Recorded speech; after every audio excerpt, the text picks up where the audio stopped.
Somewhere beyond the fog, where the wind still remembers forgotten names, a story stirs quietly, waiting to be felt. Not told. This is a whisper from elsewhere. Let us begin our story. Once upon a time, in a village nestled between rolling hills and a sparkling lake, there lived a young couple. Their cottage was always filled with peals of laughter and the aroma of freshly baked bread. The husband, a woodcutter, possessed a heart as pure as gold, while his wife, a weaver, had a soul as gentle as the summer breeze. Their days were filled with simple joys, each hour spent together weaving a tapestry of love and warmth. They shared a bond that transcended words, a connection so profound it echoed in the rustling leaves and the murmuring lake. It was a love story that seemed destined to last for countless seasons, much like the ancient oak that stood proudly outside their cottage.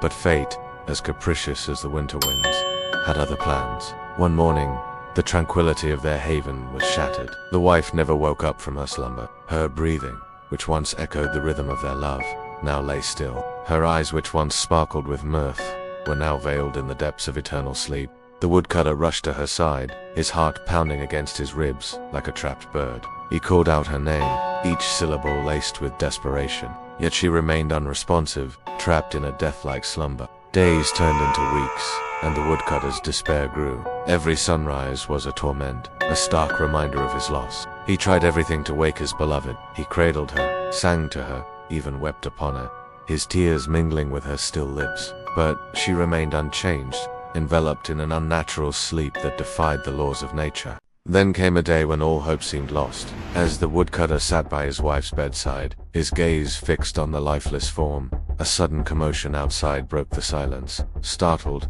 he moved towards the window and gasped. Below, perched on the edge of his windowsill, was a man cloaked in shadows. His face was obscured by the hood of his dark robe, and an eerie silence seemed to emanate from him. Despite the bright daylight, the man exuded an aura of mystery that both intrigued and unnerved the woodcutter. The air around him crackled with an unseen energy, causing the woodcutter to instinctively take a step back. In a voice that seemed to echo from the depths of a cave, the mysterious man spoke. "I know why you have summoned me," he said, his words heavy with an ancient wisdom. "And though my aid is often sought by those who walk the path of darkness, I am not beyond helping the pure of heart." Turning his head slowly, as if revealing a secret only the woodcutter was worthy of, he continued, "For your beloved, there is a way to awaken her." The woodcutter's eyes widened, hope flickering within them. "Tell me, oh stranger," he implored, his voice hoarse with anticipation. "What must I do?" The man in shadows paused, his gaze fixed on the sleeping woman. "To awaken her," he finally began, his voice echoing with an otherworldly resonance. "You must bring me 4 hearts, the hearts of ancient beasts, each hidden in the farthest corners of east, west, north, and south." The woodcutter's resolve hardened. "I will do whatever it takes," he vowed, his eyes blazing with determination, "to bring my love back to me." The man nodded, a hint of approval in his tone. "Then heed my words carefully," he began, his voice dropping to a conspiratorial whisper, "for the task ahead is fraught with peril. First, you must journey to the east, where the sun kisses the mountains at dawn, and find the heart of the azure serpent, a beast whose scales shimmer like 1,000 stars. Beware, for its lair is guarded by illusions that can shatter the strongest wills." The woodcutter listened intently, etching every word into his memory. "When you have claimed the eastern heart," the man continued, "seek out the one in the west.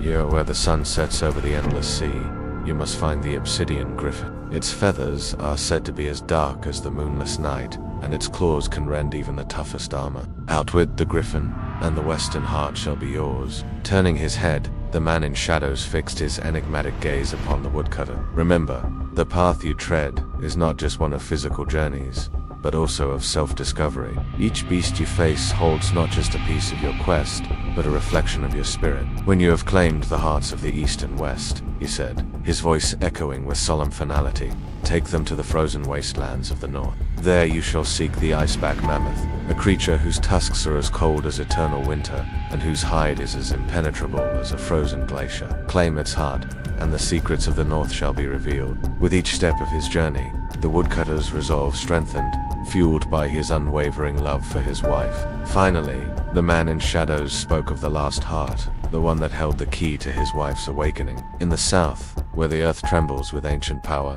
you must find the Ember Drake, a dragon whose very breath can ignite the heavens. This heart, more than any other, is shrouded in danger, for the drake is the most fearsome of all the beasts. Outwit or defeat it, and you shall possess the key to ending your quest.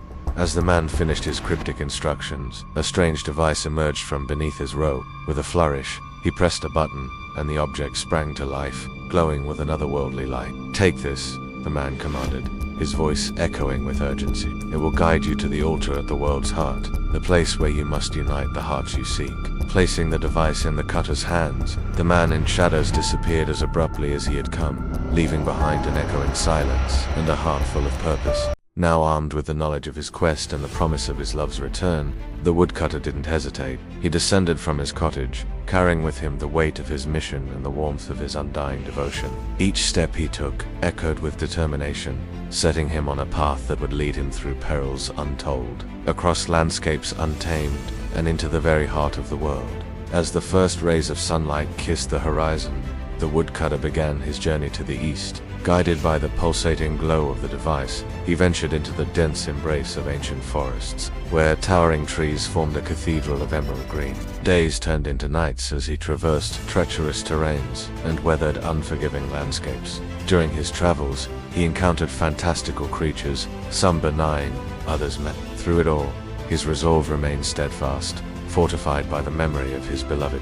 His journey led him to a majestic mountain range where the peaks touched the clouds. Here, amidst the raw beauty of nature, the woodcutter faced his greatest fears and emerged victorious. With each challenge overcome, he felt his spirit evolve, becoming stronger, more resilient, more like the embodiment of love itself. Upon claiming the hearts of the east and west, he carried them to the frozen north, where blizzards howled and glaciers gleamed. Here, in this realm of perpetual winter, he claimed the heart of the iceback mammoth and braced himself for the final leg of his journey.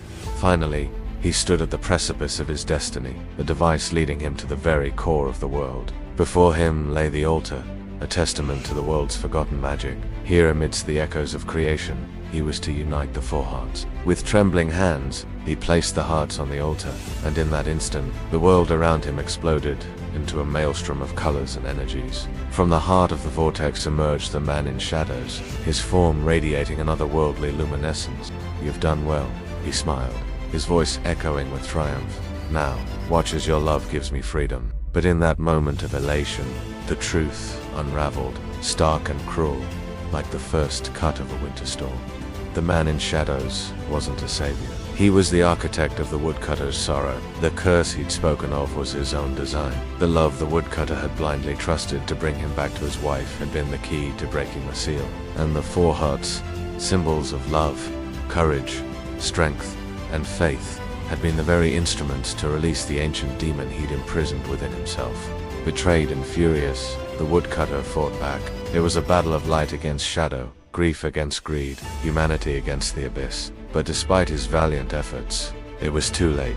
The demon surged forth, shattering the altar and sending tremors through the very core of the world. And no one knows what happened after that day. Years passed, seasons changed, and the world kept turning, oblivious to the cataclysm that had nearly been its end. On a quiet meadow, a little girl ran, laughing in the wind, chasing butterflies with the carefree joy of youth. Behind her walked a man and a woman, smiling, hand in hand, their love evident in the gentle touch that spoke of years shared, of laughter and tears endured, of a bond that had weathered life's storms and emerged even stronger. Their names were whispered on the wind, a melody of love that echoed through the ages. For in their love story, the world found hope, reminding them that even in the darkest of times, love could bloom and endure. Fog settles again, the light fades, but the story lingers, in echoes, in ashes, in silence. Perhaps you've felt it too. Another whisper waits, somewhere. Until next time, stay close to the flame.